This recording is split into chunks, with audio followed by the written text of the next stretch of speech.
일렉트로캠입니다. 오늘도 테슬라 관련 이야기를 해볼까 합니다. 계속 요즘 리비안이 좀 핫하죠. 리비안이 지금 IPO를 앞두고 있기 때문에, 그리고 최근에 이런 파일링, 그러니까 어느 정도 회사의 이런 계획이라든지 뭐 장부, 앞으로 내가 비즈니스를 어떻게 하겠다라든지, 제가 이걸 좀 양이 상당히 많기 때문에 그래도 대충 어느 정도 이거 봐봤거든요.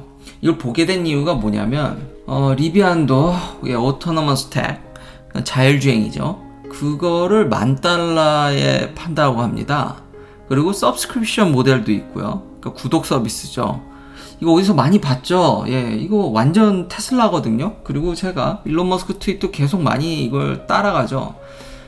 일론 머스크 트윗을 보니까 어떤 분이 이제 이 리비안이 너무 지금 테슬라를 카피하는 것 같은 뉘앙스의 이제 트윗을 올리니까 일론 머스크가 이제 웃죠.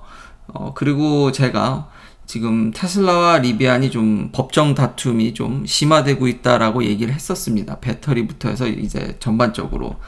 그래서 이 다큐멘터리를 안 볼래? 안 볼 수가 없는 거죠. 그래서 저도 한번 쓱 본 거죠. 봤더니, 이거는 그냥, 많이 카피를 하시더라고요.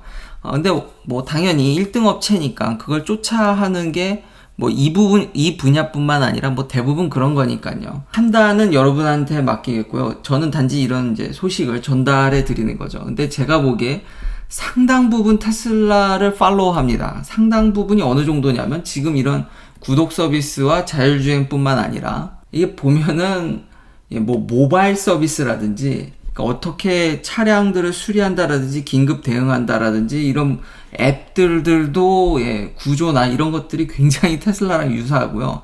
심지어 뭐도 따라하냐? 보험도 따라합니다. 리비안도 테슬라와 같이 보험을 런칭할 준비를 하고 있고요. 뭐 좀 더 오프로드에 특화되고 회사의 광고나 이런 걸 뭐 어드벤처에 물론 사업도 뭐 그런 부분들이 언급이 안 되는 건 아닙니다. 보험에서도 그런 말들이 나오지만 그냥 이렇게 쓱 읽어보면은 거의 테슬라를 팔로우합니다. 거의 모든 부분을. 그런 부분들이 너무 이제 신기했고요. 그리고 배터리도 저번에 얘기했듯이 자체 생산. 거의 테슬라가 하고 나면은 빠르면 수개월, 뭐 늦게라면은 준비가 되는 대로, 기술적으로 준비가 되는 대로 거의 다 따라 하겠다는 기세입니다. 그렇기 때문에 법정 다툼이 왜 심화되는지를 알 것 같습니다. 이렇게 서비스가 비슷하게 되면 상대 회사의 인력도 아무래도 빼오려고 하겠죠. 그러니까 그런 문제들, 기술적인 문제들, 그러니까 왜 그런 법정 다툼이 생기고 그게 좀 확대되고 있는지는 이 파일을 보니까, 이 S-1 다큐멘터리를 보니까 충분히 이해가 되겠다. 뭐 그렇지만 먼저 선두로 가는 부분, 그러니까 테슬라 같은 경우는 좀 배가 아프겠지만 속이 좀 쓰린 부분도 있지만 저는 현실적인 것도 말씀드리고 싶습니다. 말하고 싶습니다. 뭐 현실적으로 굳이 이런 전기차 사업이 아니더라도 한국에서도 그렇고 미국에서도 그렇고 결국 1등 업체가 하는 것들을 기술적인 면이나 비즈니스적인 모델들을 카피하는 일은 워낙 다반사로 일어나다 보니까 뭐 1등 기업의 숙명이라고 해야 될까요? 그러니까 테슬라가 굉장히 잘하고 있다라고 반증으로도 볼 수 있고, 여튼 앞으로 웬만큼 테슬라가 하는 새로운 사업들은 조만간 리비안에서도 다 볼 수 있지 않을까. 이거 잘하면 차도 찍어내려고 하긴 하겠네요. 다이캐스트나 이런 것들을 곰곰이 따라해서 그거를 차도 찍어내려고 하고 있고, 만약에 4680 배터리도 성공을 한다라고 그러면은 리비안도 차용을 하지 않을까. 뭐 배터리 근데 팩은 살짝 다르긴 한데 사실 근데 그 원리나 이런 것들은 대동소이하니까요. 근데 굉장히 비슷하다. 굉장히 비슷하다. 이런 정리된 마지막으로 이렇게 피겨들도 보더라도 어떻게 관리할까면 상업용 차들이라든지, 물론 이제 아마존이 이제 발주하는 벤이나 그쪽이 되어 있지만 여기도 트럭 베이스니까 트럭으로 이제 로지스틱이라든지 나중에는 이런 것들을 키우면 배터리도 만들려고 하고 결국은 뭐 세미 트럭까지 가지 않을까, 뭐 다 그런 생각이 듭니다. 특히 너무 그 다큐멘터리에서 느껴지는 것들은 상당히 비슷합니다. 다음 소식으로는 이제 LFP 배터리입니다. 테슬라가 중국에서 파는 스탠다드 레인지 플러스는 이제 스탠다드 레인지죠.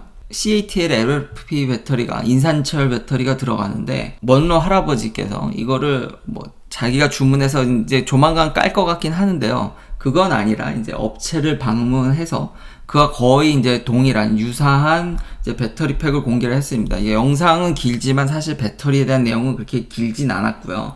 상세한 설명은 조금 부족해서 조만간 이 할아버지께서 이걸 다 까게 되면은 또 한번 업데이트를 하겠습니다. 근데 일단 제가 보기에 이 각형을 썼거든요. 그게 좀 충격이긴 하죠. 왜냐면 테슬라가 원래 원통형을 쓰니까. 근데 과거에 지금 일론 머스크의 트윗을 보면은 충분히 이건 예상이 가능했고, 저도 이걸 얘기한 적이 있습니다.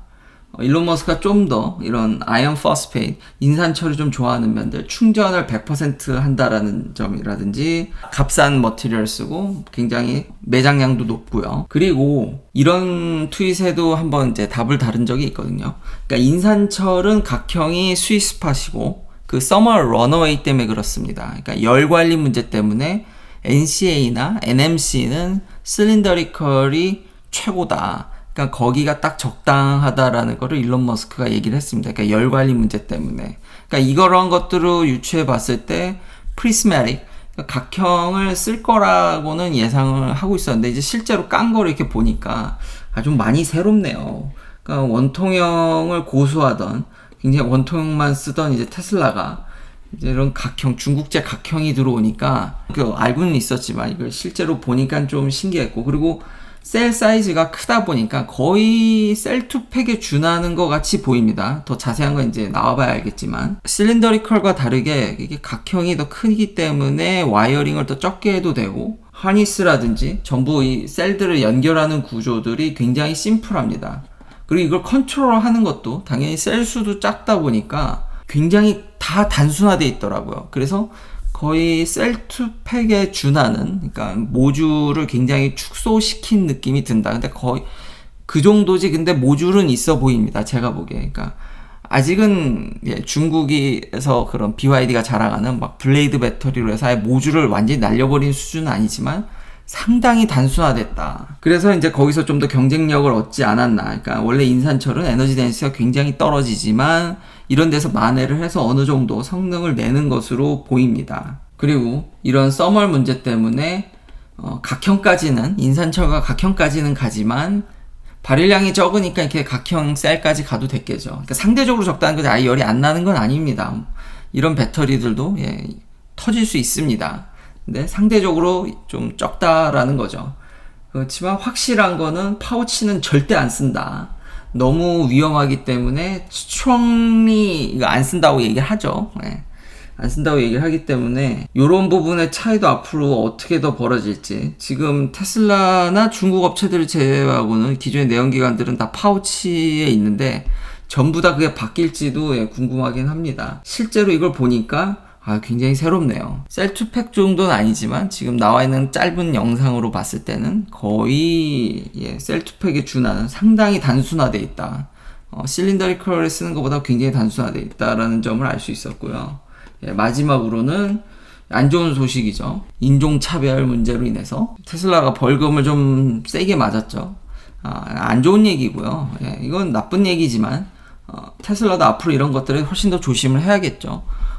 근데 이게 뭐 회사가 망하거나 치명상을 입을 정도는 아니라는 겁니다. 이거를 뭐 옹호하는 게 아니라 확실히 테슬라가 이건 잘못을 했고, 그렇지만 경제적으로 봤을 때 테슬라의 치명상을 입힐 정도는 아니다. 테슬라도 이제 회사가 커지기 때문에 뭐 이런 문제들은 늘 있게 되고, 미국 회사에 이제 일을 하시게 되면은 처음에 트레이닝으로 에틱, 그러니까 인종차별이라든지 이런 것들에 대해서 상당히 굉장히 강력하게 규제를 하고 교육을 받기 때문에 그게 얼마나 위중한지를 미국에서 회사를 다녀보신 분들은 잘 아실 거라 생각이 됩니다. 뭐 그게 교육기관이든 회사든 이런 교육은 항시 필수적으로 돌아가거든요. 그럼에도 불구하고 항상 저희는 이제 차악을 고르고, 그러니까 완벽한 건 없죠. 이게 정답이죠. 차도 그렇고요. 그 더군다나 이 일은 2015년, 16년에 일어난 일입니다. 그러니까 또 너무 이거를 고소하신 그 피의자분을 너무 이렇게 나무라면 절대 안 되는 게, 이게 미국의 이런 법 제도가 그게 또 그렇게 쉽지가 않습니다.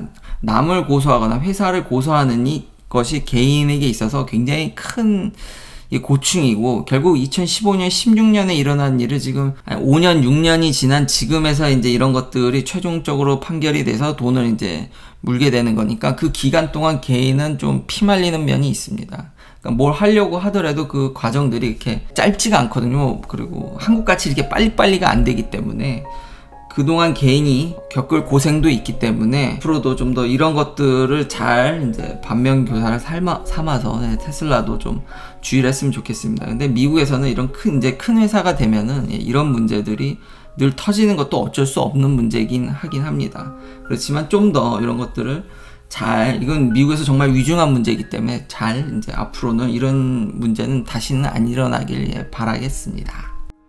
긴 영상 시청해주셔서 감사합니다.